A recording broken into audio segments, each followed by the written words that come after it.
อนอบน้อมต่อพระรัตนตรัยแก้วเจ้าสามประการน้อมเอาคุณพระพุทธเจ้าคุณพระธรรมเจ้าคุณพระสังฆเจ้าคุณพระอรหันตเจ้าอริยสงฆ์เจ้าจุตนจุองค์ใจเมตตาแผ่ปรมีมาปกเก่าเกษาปกห่มรักษาครูบาอาจารย์พระมหาเถระ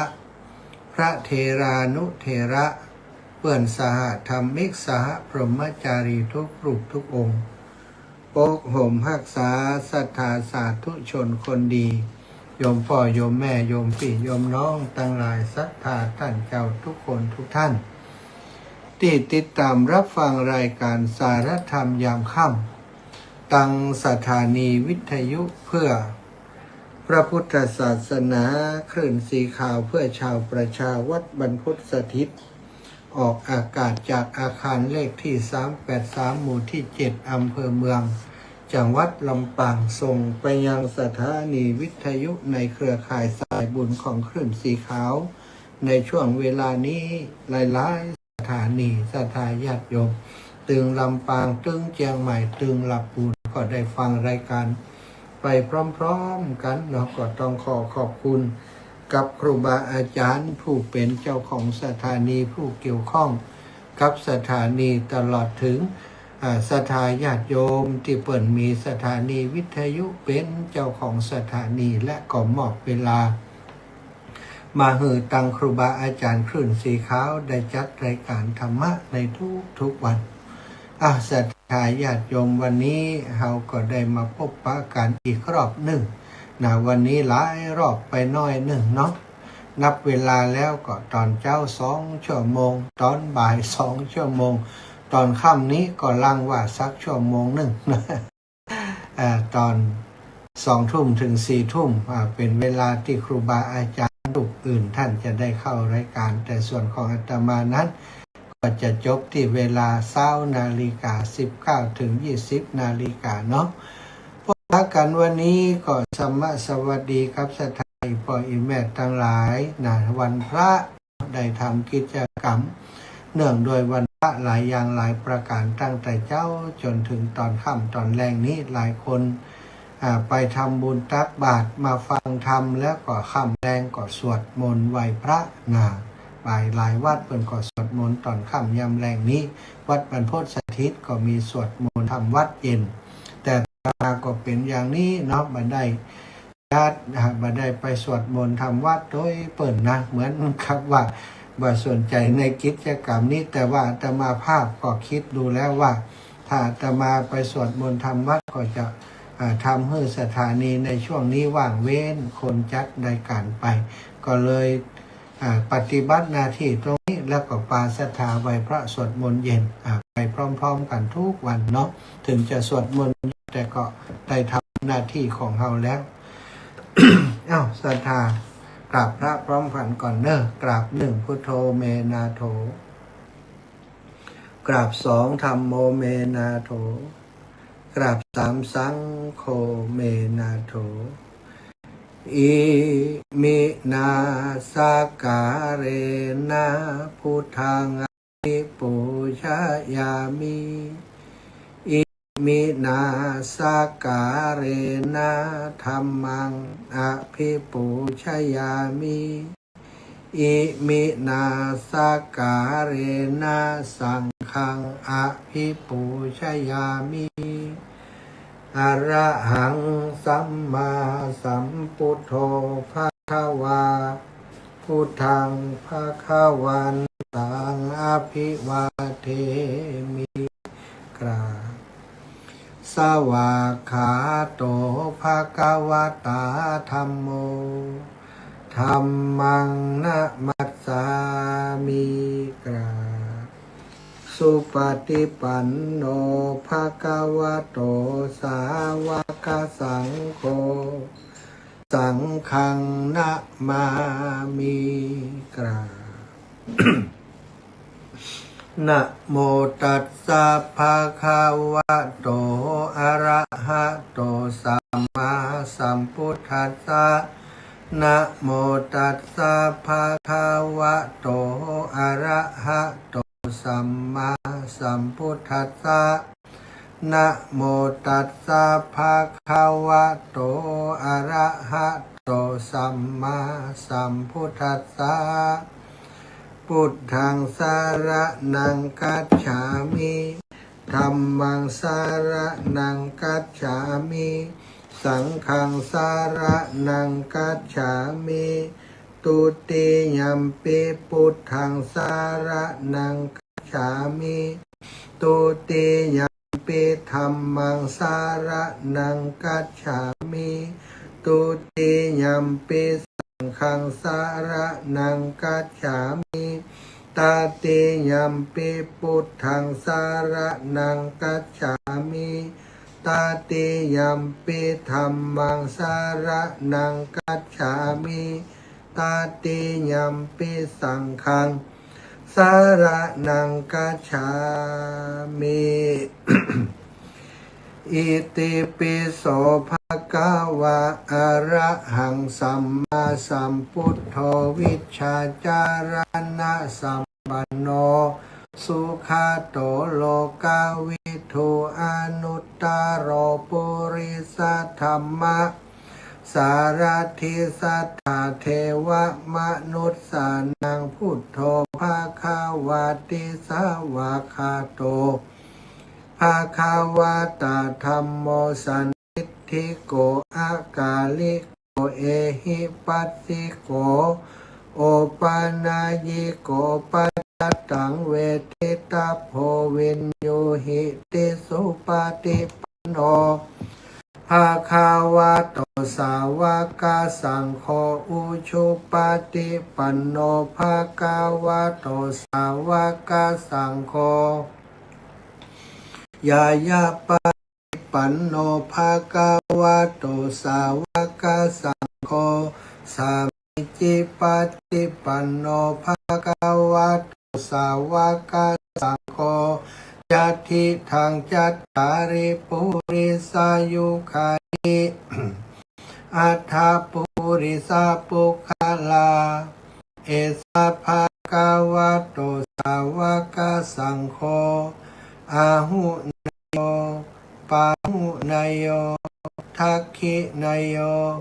อัญชลิการนิโย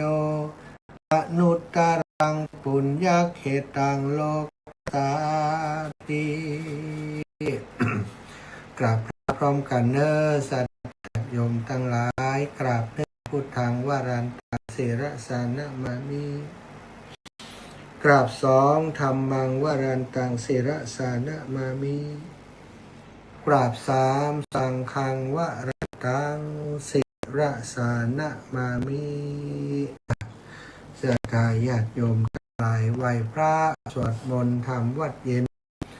ด้วยกันเรียบร้อยแล้วนะต่อไปก็จักได้สนทนาสารธรรม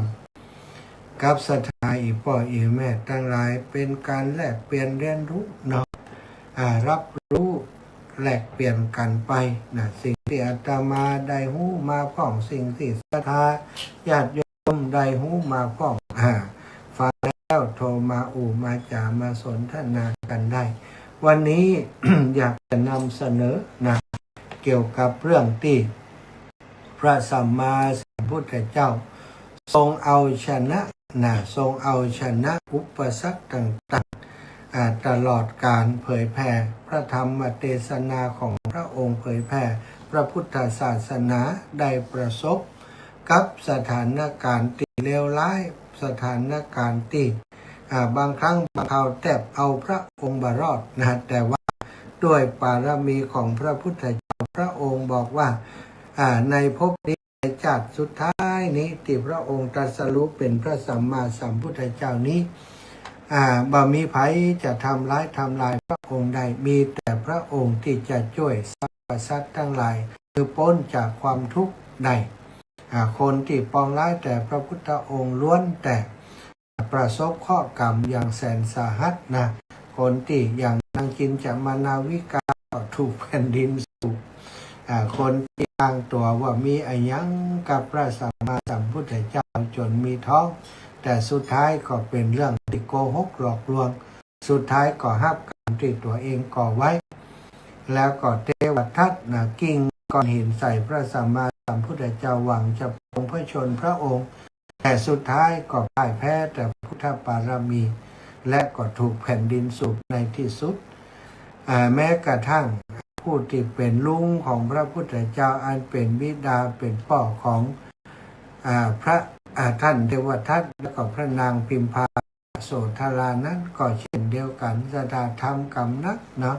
ได้ไปขวางทางเสด็จบิณฑบาตของพระพุทธเจ้า7 วันจากนั้นก็แผ่นดินสุก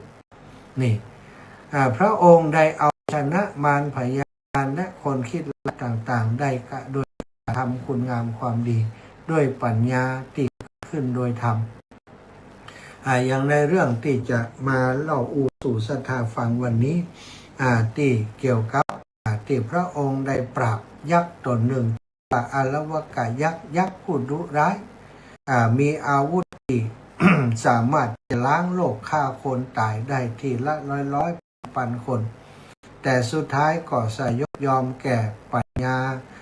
ธรรมะปัญญาของพระพุทธองค์ศรัทธาญาติโยมอีปออีแม่ก็คงจะรู้ว่าบทสวดพาหงส์ชัยมงคลคาถาบทที่2มีที่มาจากมหากาพย์กันปะทะกันระหว่างพระพุทธเจ้ากับยักษ์ตัวดุร้ายที่สุดในแผ่นดินในสมัยนั้นมาราติเลมาราติเลกะมะพิยุทิตะสัพพรติงโครัมปนะโครัมปนาละวะกะมะขะทัตถายักขังขันตีสุทันตะวิธินาชิตวามุนิโทตันเตชะสาภวะตุเตชะยมังคลานิสแปลเป็นไทยว่าพระจอมมุนีได้ทรงชนะยักษ์อาลวกะผู้มีจิตหยาบกระด้างผู้ดุร้ายโหดเหี้ยมพิลึกเหี่ยวเทียมพิลึกคือกว่าพญามารผู้เข้ามาต่อสู้ตลอดคืนยันรุ่งด้วยวิธีทรมานอันดีคือความอดทนขอชัยมงคลทั้งหลายจงมีแก่ท่านด้วยเดชแห่งพระพุทธชัยมงคลนั้นนี่อันนี้บ่ใช่เป็นเพียงเรื่องอิทธิปาฏิหาริย์แต่คือบทถามตอบปัญหาธรรมะที่คมคายที่สุดบทหนึ่งในพระไตรปิฎกสถาน ยักษ์อารวกะยักษ์นั้นอาศัยอยู่ในวิมานไม้รังเมืองอาวีมีนิสัยดุร้ายและก็อิทธิฤทธิ์มหัศจรรย์พระราชาอาลวีจำจะต้องทำสัญญาขายมนุษย์ถือกับยักษ์กินวันละคนทุกวันจนกระทั่งเด็กในเมืองหมดสิ้นเหลือเพียงอารวกะกุมารพระราชโอรสองค์น้อยเพียงองค์เดียว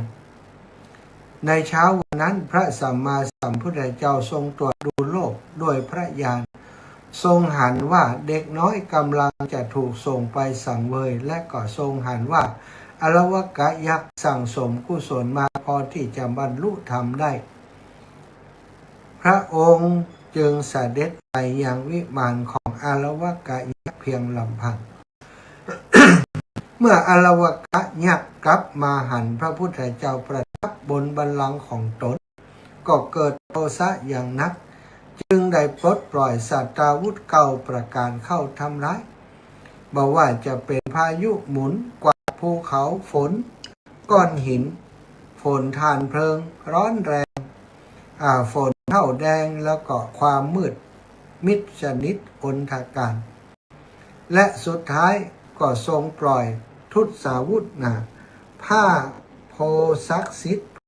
กายยักษ์ที่ถ้าฟาดพื้นแผ่นดินจะแตกเป็นเสี้ยวถ้าฟาดขึ้นฟ้าฝนจะบรรทุก12 ปีแต่โดยอานุภาพแห่งพระเมตตาปรมีอาวุธและไฟอันร้อนแรงเหล่านั้นพุ่งเข้าใกล้พระพุทธองค์กลายเป็นพวงดอกไม้และแผ่นผ้าทิพย์ตกลงนอบน้อมแทบพระบาททุกอย่างไปเมื่อใช้อำนาจบารได้ผลสถาอารวกะยักษ์ก็จึงลองดีด้วย การใช้คำสั่งท้าทายให้พระพุทธองค์เดินเข้าเดินออกประตูวิมานสมณะจงออกไปพระพุทธองค์ก็เสด็จออกไปโดยอาการสงบสมณะจงเข้ามาอีหรอกพระพุทธองค์ก็เสด็จเข้ามายักสั่งให้เข้าออกถึง3 ครั้ง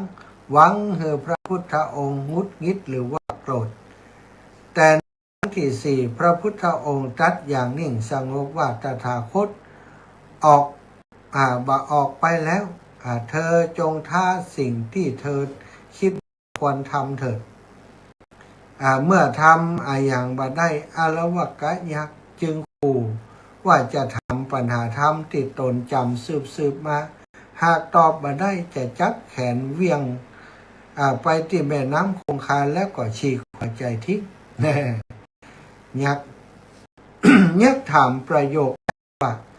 อย่างคือทรัพย์ประเสริฐที่สุดของมนุษย์ในโลกนี้อย่างที่บุคคลประพฤติดีแล้วนำความสุขมาให้แล้วก็อย่างเป็นรสที่เลิศที่สุดในบรรดารสทั้งหลายแล้วสุดท้ายชีวิตของผู้ที่เป็นอยู่อย่างใดจึงชื่อว่าชีวิตอยู่ประเสริฐที่สุด พระสัมมาสัมพุทธเจ้าจึงทรงตรัสตอบทีละ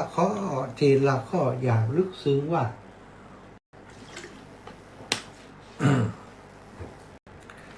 ข้อที่1 ถามว่าอย่างคือทรัพย์อันประเสริฐที่สุดของมนุษย์ในโลกนี้พระพุทธองค์ก็ทรงตรัสว่าศรัทธาคือทรัพย์อันประเสริฐที่สุดในโลกนี้ข้อที่2ถามว่าอย่างที่บุคคลประพฤติแล้วมีความสุขนำความสุขมาให้พระพุทธองค์ก็ทรงตรัสว่าธรรมะที่ประพฤติดีแล้วย่อมนำสุขมาให้ข้อที่3ถามว่าอะไรเป็นรสที่เลิศที่สุดในบรรดารสทั้งหลายรสทั้งหลายอย่างนั้นล้ำที่สุดอร่อยที่สุดพระองค์ก็ตรัสว่าสัจจะเป็นรสที่เลิศที่สุดแล้วก็ข้อสุดท้ายชีวิตของผู้ที่เป็นอยู่อย่างใดจึงชื่อว่าชีวิตอยู่อย่างประเสริฐที่สุดพระองค์ก็ตรัสว่าชีวิตที่อยู่ด้วยปัญญา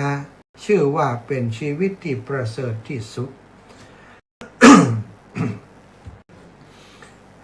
เมื่อได้ฟังพระธรรมเทศนาที่เจาะลึกและไขข้อสงสัยในใจอย่างมดจดสถาญาติโยมอารวกะยักษ์จึงเกิดความเลื่อมใสอย่างที่บ่เคยเป็นมาก่อนจิตใจที่เคยเร่าร้อนโดยโทสะแล้วก็มืดบอดได้สว่างไสวขึ้นทันทีอารวกะยักษ์บรรลุเป็นพระโสดาบันในทันทีณตรงนั้นน้อมรับเอา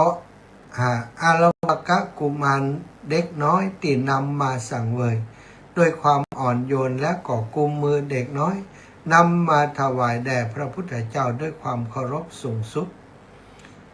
ศรัทธาญาติโยมทั้งหลายเราจะหันว่าพุทธบารมีของพระพุทธเจ้าที่จะเอาชนะอุปสรรคต่างๆนั้นแต่ละอย่างนั้นก็บัตตะมีใจความปารมีที่แตกต่างกันไปขันติปารมีเมตตาปารมีปัญญาปารมีที่เอามาใช้ในแต่ละเหตุการณ์นั้นต้องดูที่ความเหมาะสมอย่างใดเรื่องนี้พระองค์ได้ใจความอดทนและได้ใจพระปัญญาและก็พระเมตตาในการที่จะมาเอาชนะอารวกะยักษ์ซึ่งก็กินคนเป็นอาหารสถานเมืองอาราวีนั้นประชาชนจนพอเสี่ยงราชาผู้ครองเมืองถูกยักษ์รับใดจะกินก็บอกว่าถ้าไก่กินเฮานี่ก็กินได้คนเดียวนะเฮาเป็นราชาของเมืองนี้เฮาจะส่งคนมาให้ท่านกินทุกวันถ้าท่านปล่อยเฮาไปยักษ์ก็ปล่อยพระราชาไปพระราชาก็ทีแรกก็ไปจับเอานักโทษประหารคนที่จะต้องประหารในวันนั้น มาฮืออยากกินก็ถือว่าโอเคอยู่ก็จ้าคนมาฮืออยากกินต่อมาก็ทุกวันสถาจนนักโทษในเรือนจำทั้งที่จะถูกประหารก็ดีแม้กระทั่งนักโทษที่บ่ได้มีโทษนักหนาสาหัสอย่างแต่ก็ถูกนำเอาไปสังเวยต่อพญายักษ์อารวกะตัวนี้หูได้กินทุกวันจนต่อมาก็เอาบ่มีแล้วนักโทษก็เอาคนเฒ่าคนแก่ที่เป็นโรคต่างๆเหล่า จนคนเฒ่าคนแก่ก็หมดไปซะทีนี้ก็มาหาคนหนุ่มคนกำจนมาถึงเด็กน้อยเด็กน้อยในเมืองถูกจับไปหืออยากกินจนมาสุดท้ายนี่อารวกะผู้เป็นโอรสองค์เล็กของพระองค์จำเป็นจะต้องเอาไปสั่งเวยพญายักษ์แล้วแต่ว่าพระพุทธเจ้าทรงได้ตรวจดูพระญาณแล้วก็หันว่าเกิดเหตุการณ์อย่างนี้ขึ้นในเมืองอาลาวีพระองค์เท่านั้นที่จะไปช่วยประชาชนหรือว่าช่วยพระกุมารองค์น้อยที่จะถูกยับกินได้และก็การที่พระองค์จะไปช่วยในคราวครั้งนี้ก็จะเป็นคุณูปการต่อยักษ์ตนนี้ซึ่งในอดีตชาติเคยปั่มเป็นปุญญาปารมีมาก่อนซึ่งสามารถจะบรรลุธรรมได้ในที่สุดเหมือนกันเมื่อคิดใดอย่างนี้พระองค์ก็เสด็จไปยังสถานที่ที่อารวกะยักษ์ได้อาศัยอยู่แล้วก็ไปประลองกันประลองกันหลายอย่างเนาะยักษ์นี่ก็พยายามใจอิทธิฤทธิ์ติดตัวเองมีเนี่ยฤทธิ์อำนาจติดตัวเองมีนี่บันดาล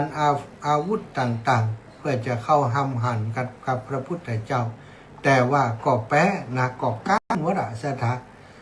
การพระพุทธเจ้าทุกอย่างเลยอาวุธต่างๆบ่สามารถจะทำร้ายพระพุทธเจ้าได้กลับกลายเป็น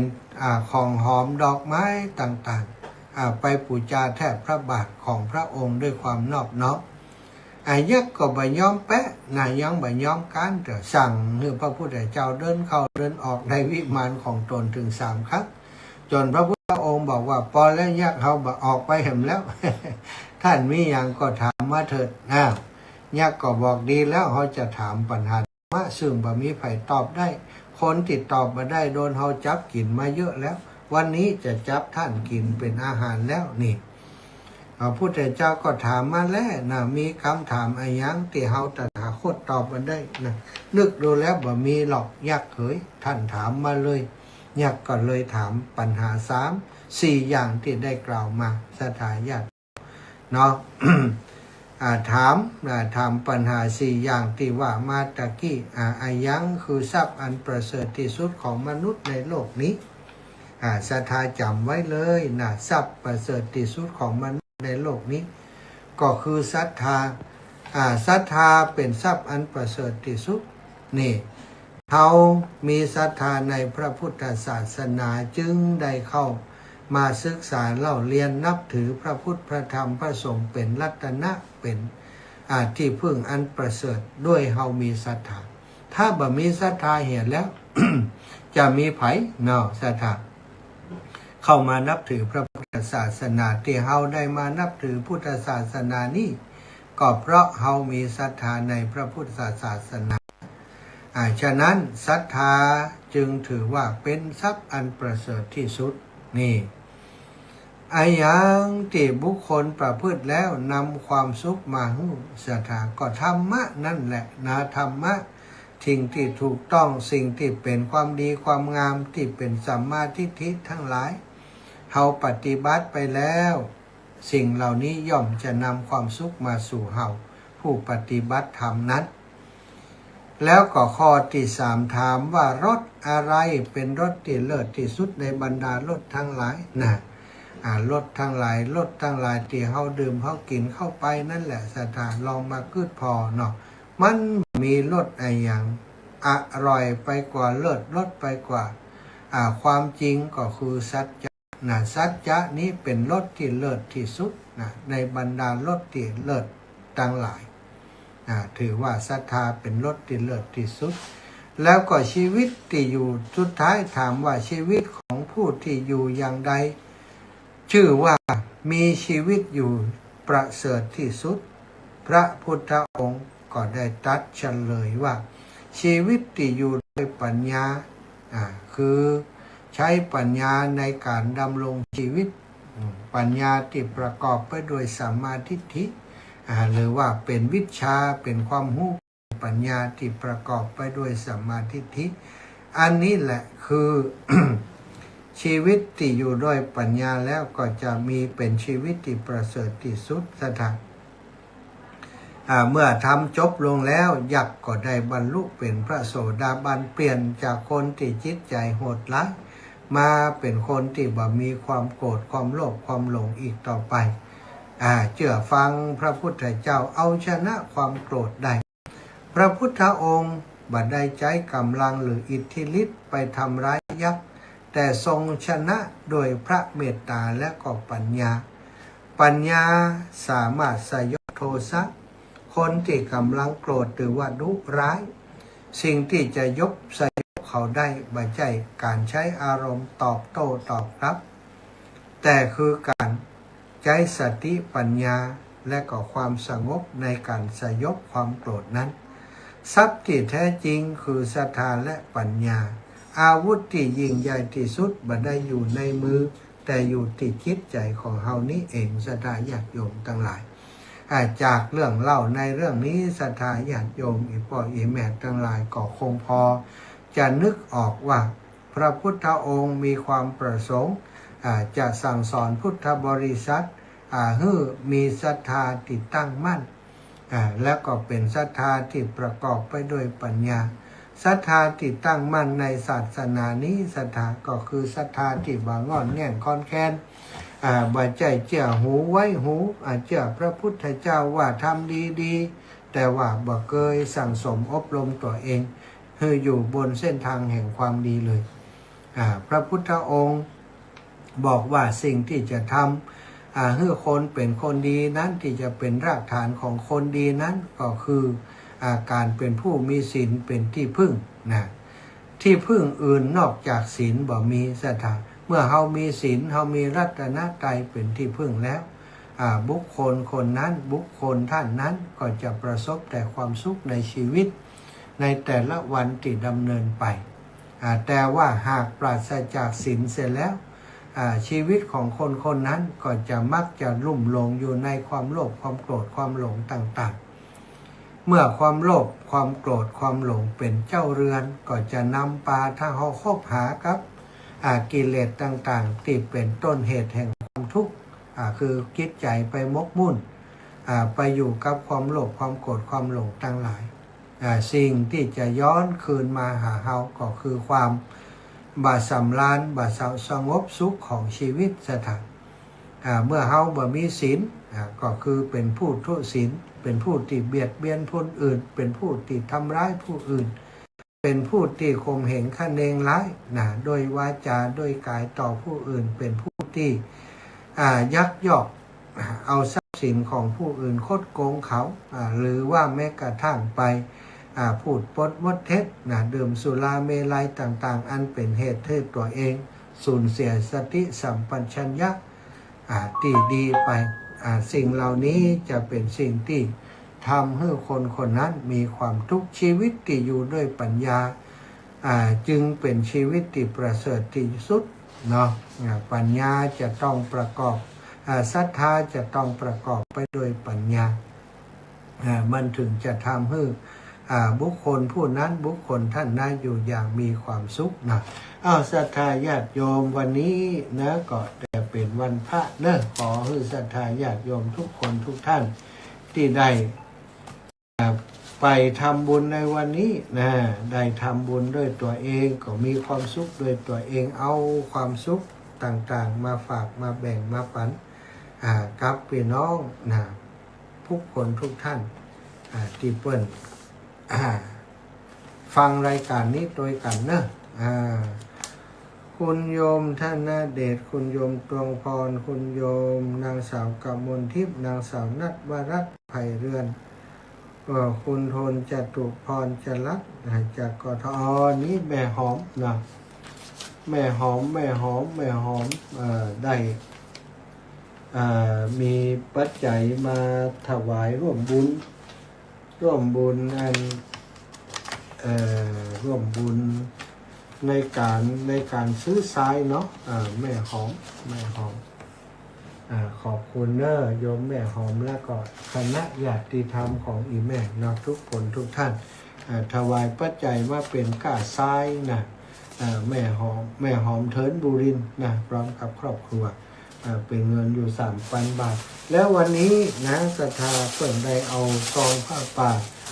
ร่วมบุญไปที่อำเภอฝางเนอะมีไผ่ป้องขออนุญาตแจ้งให้ทราบดังต่อไปนี้เนาะซองถึงมือแล้ววันนี้มีไผ่แม่นิตยาปินตาคำได้ร่วมบุญไป1 ซองแล้วก็อันนี้ไม่ประสงค์ออกนามแท็บไว้พร้อมนะ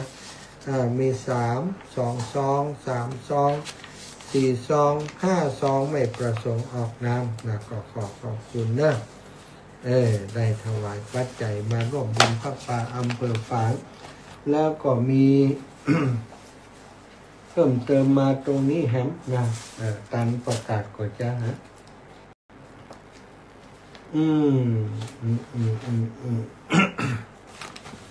อ้าวแม่บุญนาคครับวงน้ำนองนะได้รับแล้วพระป่าเนาะที่ฝากมาเนอะถึงมือเรียบร้อยแล้วแม่น้อยกองเขียวนะบ้านหัวทุ่งแม่นาป้านายทะปะละบ้านหัวทุ่งสามัคคีแล้วก็ครอบครัวตาบินยายเพนร่วมบุญมาแห่ง1 ซอง 100 บาทแม่คำปันกาสอนร่วมบุญมาแห่ง40 บาทแม่คำน้อยคำอินบุตรศรีบวชเก่าน้ำบ่อสวรรค์100 บาทปอนิคมจันทบคุณครูสุชาดาจันทบนายรัชชานนท์จันทบร่วมบุญมาแห่ง1 ซองแม่บัวเย็นจันทบศรีบวชเก่า100 บาทแล้วก็แม่ชวนชมพูแก้วปงใต้1 ซอง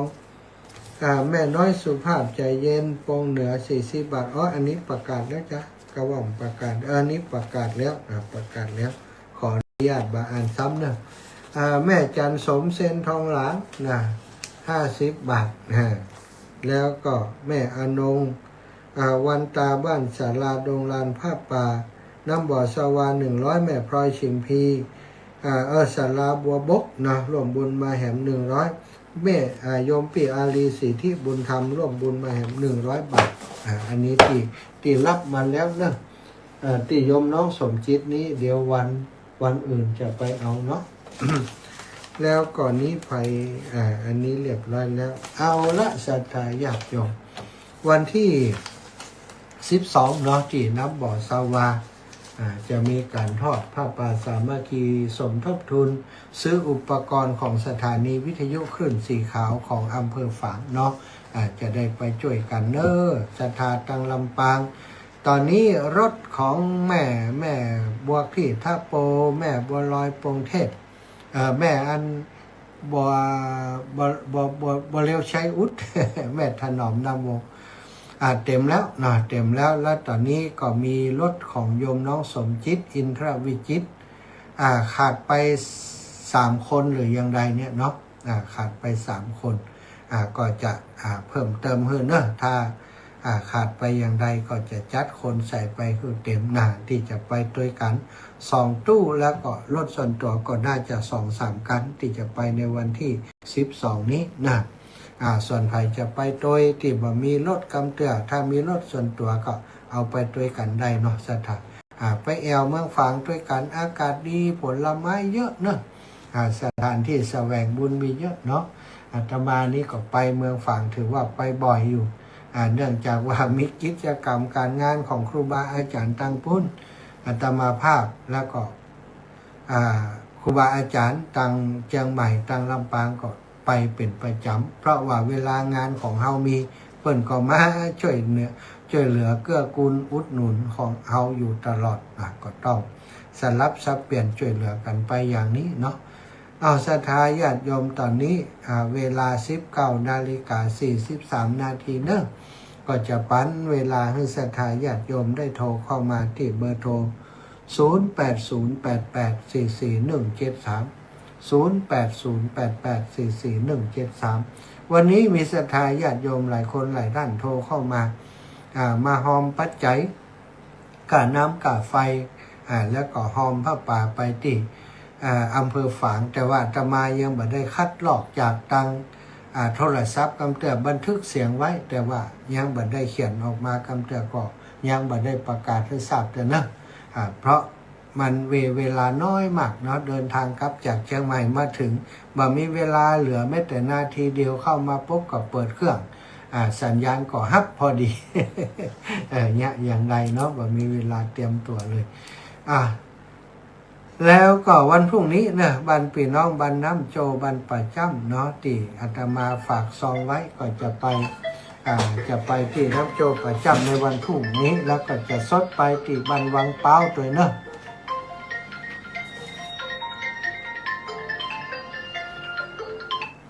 แม่กาบแก้วสีอินแก้วจ้าไม้ไปไหนอยู่บ้านไฟนี่เนาะเจ้ามาคิดถึงของกาคิดถึงฟังฟังในเฟซบุ๊กอาจารย์มาอ่านกับเจ้าอ่านอยู่ตะกี้แล้วจะมาเอาขยะวันไหนเจ้าอีแม่นัดวันใดดีวันผูกบ่ฮู้ยอมแม่จะไปพูดน่ะตักบ้านคุณหมอจะไปส่งเขาโยมได้อยู่ต้องอีแม่นัดวันใดวันที่เก้าวันที่จะพ่อเปิดไปเอาพระอาจารย์นิมนต์มาสั่นเข้าบ้านเปิดขยะบ้านเปิดก่อนนะใหญ่ไปอยู่บ้านไปเดี๋ยวจะถามเบิ่มพอก่อนว่าถ้าฉันวันที่8จะได้หูได้เช็คกันเนอะเดี๋ยวจะโทรหาแม่เนาะเดี๋ยววันหูแม่ไปพูดก่อนเนอะเจ้าส่งเขาไปตักปันพูดนะสิไปคุ้มมาเจ้าเจ้าดีแล้วเจ้าคนประสบายเจ้าแม่ยายป้อเปิ่นไข่เงื่อพระอาจารย์ไปบ้านนิมนต์เปิ่นไปบ้านเปิ้นแล้วก็บอกว่าจะเอาหยังเปิ้นฉันได้กะแล้วเราไปจีปลาทูยมแม่ว่าปลาทูจีพักนึงกับป้อกะเนาะน้ำพริกน้ำปูยังก็ได้หมดเปิ้นฉันปัจจัยนี่ง่ายว่าทางนอกวันนี้มาสันบ้านแม่นี่ก็รักแต่เนาะเจ้าบ้านนักของยายปอหลายนะเจ้าแม่สาธุเนอสาธุค่ะเนี่ยอยู่บ้านฝ่ายเจ้าสาธุอีแม่ตะกี้แม่สมศรีนพพิกุลค่ะสมศรีนพพิกุลก็โทรมาให้ใหม่เนอะแม่ตะกี้มันตันฮับน็อตที่ของโยมแม่กาบแก้วอยู่แม่สมศรีโทรมาแถมใหม่เนอะเดี๋ยวก็พอดีว่าติดใจโยมแม่กาบแก้วอยู่เนาะโยมแม่กาบแก้วติดใจอยู่ศรัทธาญาติโยมสามารถโทรมาได้แล้วตอนนี้0808844173นะวันพรุ่งนี้นะก็นัดหมายที่ได้นัดหมายก็เพราะว่าศรัทธาบางส่วนเพิ่นก็รอฟังเนาะอาจารย์จะมาวันใดอาตมาก็บอกว่าวันใดจะไปก็แจ้งในรายการจะบอกคือกันแล้วกันเนอะอีแม่เนาะพรุ่งนี้นี่บ่ได้แวะบันนั้นนี้แต่เนอะศรัทธาญาติโยมพี่น้องบันกล้วยม่วงนะวัดบันพระเจ้านั่งแท่นอาตมาบ่ได้แวะแต่เนอะวันพุธจะไปบันวังเป้าเจริญปอนแม่สมศรีนพพิกุลแม่สมศรีนพพิกุลนะเจ้าอ่อนนะเนาะเจ้าแล้วก็โอนอันนี้เขาบัญชีเรียบร้อยแล้วเนอะเจ้า500 บาทค่าน้ำกลับไว้เจ้าบัญชีของวัดบรรพตเนาะอันนั้นมันเป็นบัญชีที่มันลดหย่อนภาษีได้เนอะเจ้าธนาคารกรุงเทพเนี่ยเจ้านะแต่ว่าตั้งอาจารย์เพิ่นก็จะต้องโอนมาเข้ากองทุนแห่งกำ2 ต่อ แต่ว่านั้นคงจะบ่มีลักษณะโอนมันเป็นยังเอาเข้าเป็นบัญชีวัดไปก่อนสาธุเจ้าเรียบร้อยแล้วเนาะเจ้าสาธุข้าแม่บุญรักษาแม่เนอะณพิกุลเจนกพิกุลแม่สุแก้วเจริญปอนเจ้ากับไว้สาเด้อแม่สุแก้วบัญชีละพรนะเจ้าได้ยินทุกวันโน้เพราะว่าค วันนี้ไปวัดมาไหว้พระสวดมนต์สั่งเรียบร้อยแล้วก็ฟังแท่นมาหา อืม อันมีศรัทธาปัญญานี่เน็ตไปเลยเด้ ศรัทธาต้องคู่กับปัญญาเนาะ จะเอา ศรัทธามีปัญญาก็ลำบากนะ มันได้กินจะก้ม อยากเล่มได้กินรอดตัวไป เจ้าฟังอยู่เด้อเจ้า ตัวเจ้าบุญรักษาขอให้แม่อยู่ดีมีสุขนะ ถ้าอาจารย์ก็เป็นวัดนะพุทธ วันนี้5 ชั่วโมงถึงชั่วโมงนี้นี่ เสียงก็บอกออกแล้ว อดเอาเนาะ โพสตั้งแต่คืนนะโพสเมื่อเช้าโพสเมื่อแรงนี่นะ ใช่ทำหน้าที่ไปอย่างไรมันก็ว่า3 ชั่วโมง แม่นเจ้ากลับไปสาธุเด้อ เจ้าบุญรักษาโยมแม่ แม่น้อมสุภาวงศ์บัตรตันหับสกรรมน่ะโทรมาใหม่โยมแม่น้อมสุภาวงศ์0808444173ปีน้องบวกข้างปีน้องสันทรายปีน้องสันกำแพง ปีน้องดอยสะเก็ดในเมืองเชียงใหม่นะโทรมามาจากันได้เนาะหลายคนหลายท่านโยมแม่อัมพันธ์